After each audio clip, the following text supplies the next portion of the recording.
मौसम ऋतू कोणताही असो, तुमचं देखील इडलीचं पीठ याच पद्धतीनं असं मस्त फुललेलं असेल डबल.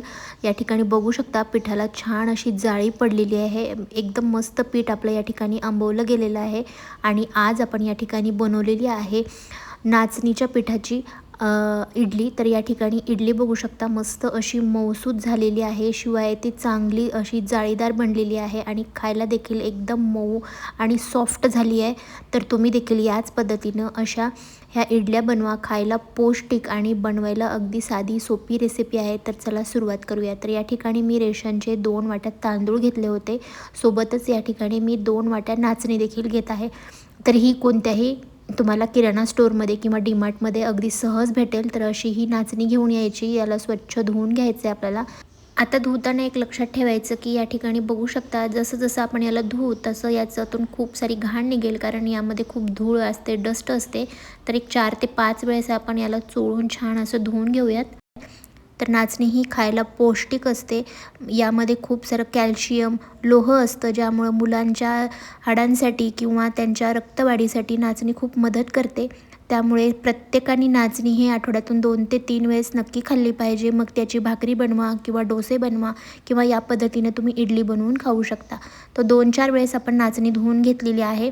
याला बाजूला ठेवल्यानंतर आपण उडदाची 1 वाटी डाळ आणि 1 चमचा मेथीदाणे देखील 2 ते 3 वेळेस पाण्याने स्वच्छ धुवून घेतलेलं आहे. आता दोन्ही डाळी आपण झाकून ठेवूया आणि 4 ते 5 तास कमीत कमी आपल्याला चांगलं भिजवून घ्यायचं आहे, कारण नाचणी भिजायला थोडा जास्त वेळ लागतो. कोणत्याही प्रकारची इडली बनवताना डाळी ह्या कमीत कमी 4 ते 5 भिजल्या पाहिजे, जेणेकरून इडली छान मऊसूत होते. तर संध्याकाळची वेळ झालेली आहे आणि या ठिकाणी आता आपण डाळी वाटून घेऊयात, तांदूळ नाचणी वाटून घेऊयात. जेवढं शक्य होईल तेवढं पाणी कमी वापरून आपल्याला या ठिकाणी डाळ तांदूळ वाटून घ्यायचं आहे. तर या ठिकाणी मी हे उडदाच्या डाळीचं जे पाणी आपण भिजवत ठेवलं होतं तेच या ठिकाणी वापरत आहे वाटताना थोडंसं घेऊन. तर या ठिकाणी छान अशी आता बारीक याची पेस्ट होईपर्यंत आपण वाटून घेऊया. संध्याकाळची वेळ झाली आहे, तर वातावरण देखील मस्त आहे. नाचणी ही वाटायला थोडी जाड असते, म्हणजे ती वाटायला थोडी हार्ड जाते. तर या ठिकाणी एकदम बारीक आपल्याला नाचणी होईपर्यंत अशी या ठिकाणी पिठी आहे, बघू शकता एकदम मऊसूत पीठ या ठिकाणी तयार झालेलं आहे. याला व्यवस्थित असं आपण वाटून घेतल्यानंतर एका भांड्यामध्ये काढून घेऊया. आणि सगळ्यात शेवटची बॅच आपल्याला बनवायची आहे ती म्हणजे उडदाची डाळ वाटून घ्यायची आहे.